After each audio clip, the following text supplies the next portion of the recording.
Con-Spira-Series.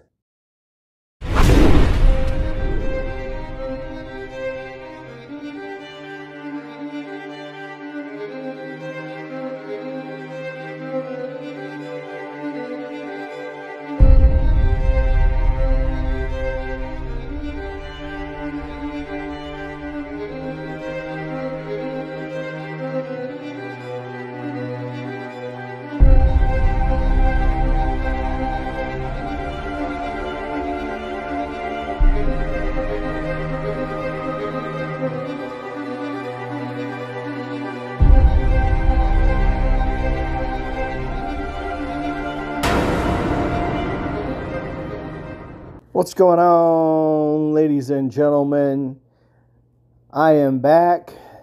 I am here to present new evidence in the whole Chris Benoit case. And what I want to do in this episode, episode 4, I want to take you through Chris Benoit's last year in the WWE. And really what I want to start with is his opponent for WrestleMania 23, which was MVP. Now, this was for the United States title. We're not going to get into a lot of detail on the match or anything like that. Just know his last WrestleMania opponent was MVP. And then you'll fast forward to his last pay-per-view match.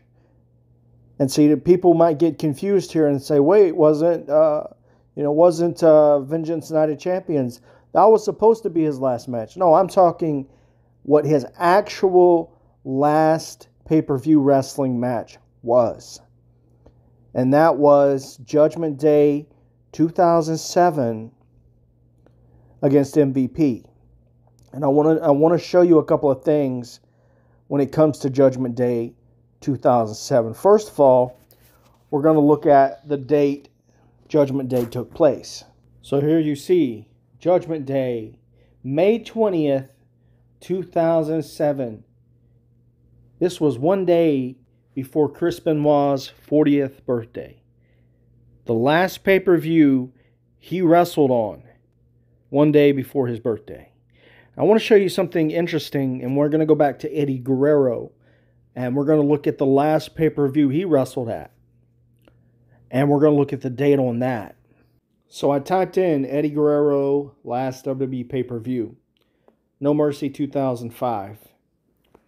Now what we need to do is look up No Mercy 2005 and see the date that pay-per-view took place.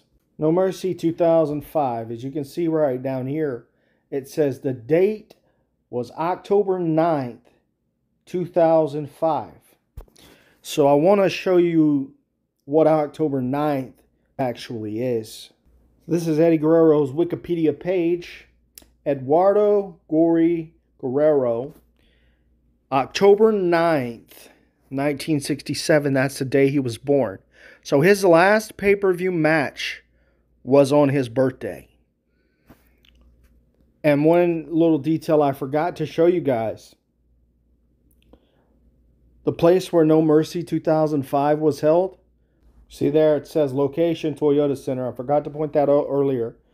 But it is kind of important with what we're going to discuss in this next part. Chris Benoit's last match ever was against Elijah Burke on ECW on June 19, 2007.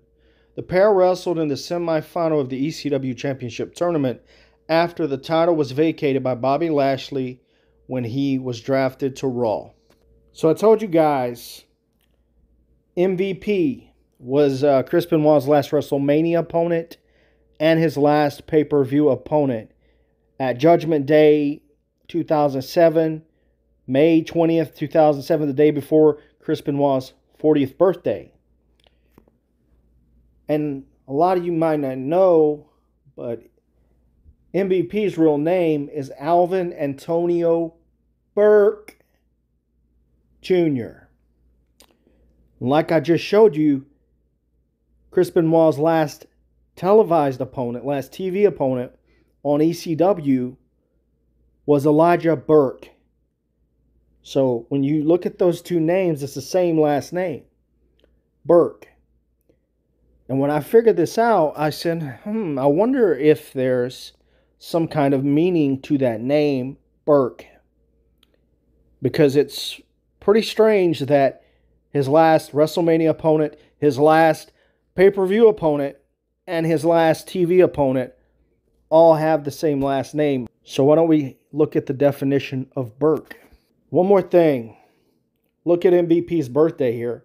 October 28th. Just keep that in mind. Now we're going to look at the definition of Burke. Here we are on Merriam-Webster. Definition of Burke. To suppress quietly or indirectly. Bypass, avoid, Burke an issue. Let's see here. Synonyms for Burke. Cover up, hush up, suppress. Examples of Burke in a sentence. The executives knew that the drug had dangerous side effects, but they burked the findings. Now, why don't we visit the thesaurus for more? So, to keep from being publicly known, same definition there for the words. All right, cover up, hush up, we read all that. Words related to Burke. Blackout, censor, gag, muzzle, silence, quash, repress, smother. Interesting word because they say Daniel was smothered. Spike, squash, squelch, stifle, strangle. They say Nancy was strangled. Throttle. So the definition and words associated with Burke, very interesting, I would say. But let me see if I cannot find at least one more definition to make it a little more clear here.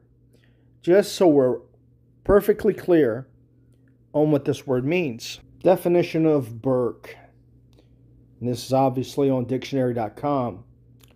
To murder as by suffocation, so as to leave no or few marks of violence. Let me read that one more time. Definition of Burke. To murder as by suffocation, so as to leave no or few marks of violence. Now, just in case that's not enough for some people, I pulled up CM Punk here on Wikipedia. And the reason that I did that is I want you to look at his birthday. Philip Jack Brooks, born October 26th, 1978. Now, the 1978 part of it isn't all that important. But I want you to remember as well that MVP's birthday, October 28th. Because now what I'm going to show you, and remember this was to be Chris Benoit's opponent that he was going to win the ECW championship from, or at least against, because the title was vacated at that point. October 26th, remember that. Well, what do we have here? Kevin Francis Sullivan, born October 26th. October 26th. So you're telling me the guy Chris Benoit was supposed to beat for the ECW world title just happens to have the same exact birthday as Kevin Sullivan, and they were supposed to wrestle the same day Chris Benoit died. But Chris couldn't make it, obviously, because he was dead. Couldn't be any kind of symbol whatsoever. With all the messages the WWE has put out, almost like in secret code, I definitely believe this is what they were doing here. And at this point, how anybody could deny it is beyond me. Unless you're just one of those people that you just want to believe Chris did it. You just have to believe Chris did it because you don't want to believe your media would lie to you. You don't want to believe the authorities would lie to you. But it gets even stranger, really. I want y'all to think about who replaced Chris Benoit at WWE Vengeance Night of Champions. WWE Vengeance. Vengeance. Keyword vengeance. Do we need to look up the word vengeance before I show you who replaced Chris Benoit, Night of Champions? Why not? Why not? Why don't we just go ahead and look up what vengeance means? Punishment inflicted or retribution exacted for an injury or wrong. Maybe like a wrong that Chris Benoit took Kevin Sullivan's wife from him. And we've already proven that Kevin downplays how important that was to him. No, me and Nancy, we were separated for 8 months. But yet, Dave Penzer, Eric Bischoff, Mike Graham all contradict Kevin Sullivan saying that. And they pretty much said, yeah, it was actually a really big deal. It actually affected Kevin in real life. Bischoff had to lay Sullivan off because it was getting to him to the point he was self-medicating. So do I think it's possible Kevin Sullivan was involved? You're damn right I think it's possible Kevin Sullivan was involved. And here we are, the wrestler that replaced Chris Benoit, WWE Vengeance, Night of Champions, John Morrison. Maybe you're saying, oh, what does that got to do with anything? John Morrison, so what? But those who remember know the name he was using at the time. It wasn't John Morrison. It wasn't John Randall Heineken, whatever the hell his real name is there. Wasn't Johnny Caballero. Wasn't Johnny Impact. No. Right here you'll see. WWE promoted Heineken to its SmackDown roster in April 2005 under the ring name Johnny Nitro. Now, where do you think the Nitro part of that came from?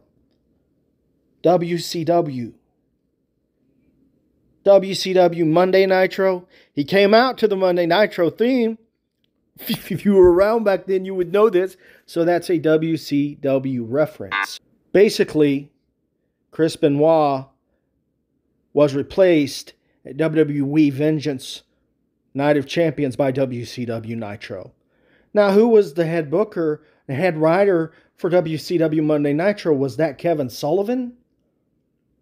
Who was the guy that wanted to put the title, the world title, on Chris Benoit, and after the fact wanted to tell the story that, oh, Benoit got mad at me because I wanted to put the title on him. He thought I was going to bury him because I was putting the title on him. Come to find out from Perry Saturn, Kevin Sullivan's a fucking liar.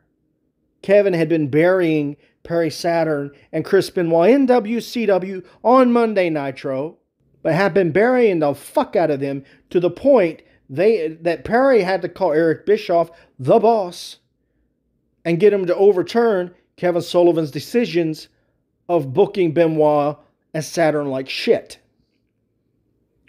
So I think it very much means something in the fact that Chris Benoit, of all people, was set to wrestle CM Punk, who shares the same birthday as Kevin Sullivan, and was replaced by Johnny Nitro, who got his name from WCW Monday Nitro. But the naysayers, what are they going to say? Coincidence, coincidence, coincidence. And I will say, how many fucking coincidences do you need to have? Because it only takes you so far. And we ain't even done yet. We ain't even done, not by a long shot. So the coincidence argument, you need to get the fuck over that. Because everything points to Chris Benoit not killing his wife, not killing his son, not killing himself. There's a lot of secret messages here. When you dig down and you look at the fucking facts, you start to see they're basically telling you what the deal is. The damning evidence against the people involved in this is stacking up, is piling up. And how more people haven't realized this is the case is beyond me. And one more thing. Do you guys remember how I showed you Eddie Guerrero's last pay-per-view match was on his birthday? Chris Benoit's last pay-per-view match, Judgment Day 2007, the day before his birthday. Is it ironic that both of these wrestlers wrestled their last pay-per-view match either the day of their birthday or the day before their birthday? Eddie Guerrero died when he was 38 years old. His last match, the day he turned 38 years old. Chris died when he was 40. Last pay-per-view match, the day before he turned 40.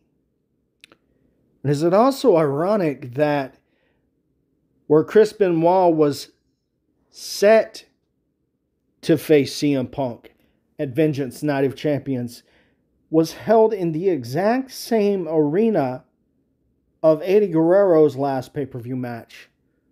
As you can see down here, the event took place on June 24th, 2007 at the Toyota Center in Houston, Texas. That's where No Mercy 2005 took place. Toyota Center, Houston, Texas. So when you start connecting the dots, you realize these motherfucking dots connect well. And there's a lot more things like this that tie together, that come together. The more you look into it, the more you dig into it, and the more we will do, it's not going to get any better for the Chris Benoit haters. It's not going to get any better for the doubters, for the naysayers. It's only going to continue to make him look more and more innocent.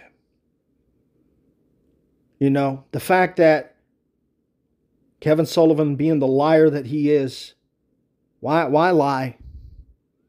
Why lie? Why, Chavo? Why lie?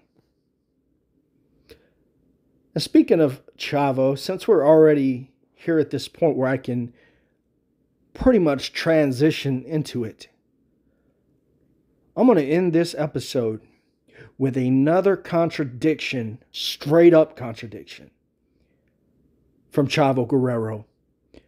The first clip I'm going to play you guys is the night of Chris Benoit's tribute, June 25th, 2007. I want you to listen to what he said. Then I'm going to take you back to Talk Is Jericho a few years after that.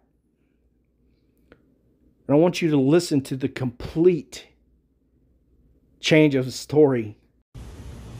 I first want to say that Chris Benoit was my friend,